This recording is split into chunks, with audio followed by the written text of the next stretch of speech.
Hi అండి అందరికీ. నేను ఈరోజైతే శాంతంపుల కర్రీ అయితే వండుతున్నానండి. ముందుగా అయితే ఉల్లిపాయలు, పచ్చిమిరపకాయలు, టమాటాలు అయితే వేపుకుంటున్నానండి. అవి వేగిన తర్వాత అయితే కారం, ఉప్పు, పసుపు, ధనియాల పొడి అయితే వేసుకున్నానండి.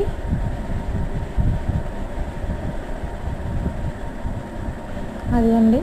తర్వాత అయితే శాంతంపులు అయితే వేసుకుంటున్నానండి.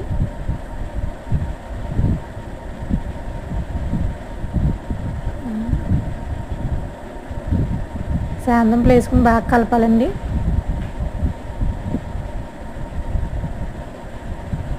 అయ్యండి బాగా కలుపుకున్నాకైతే తగినంత వాటర్ అయితే వేసుకుంటున్నానండి.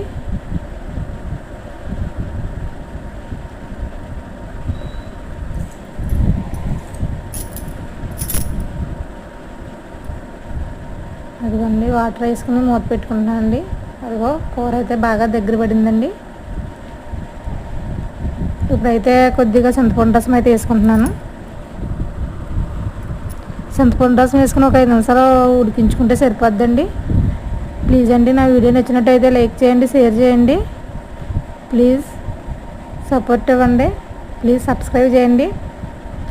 అలాగే మీరు లైక్ చేస్తే ఇంకా కొంచెం మందికి వెళ్తుందండి వీడియో. ప్లీజ్ లైక్ అయితే తప్పనిసరిగా చేయండి.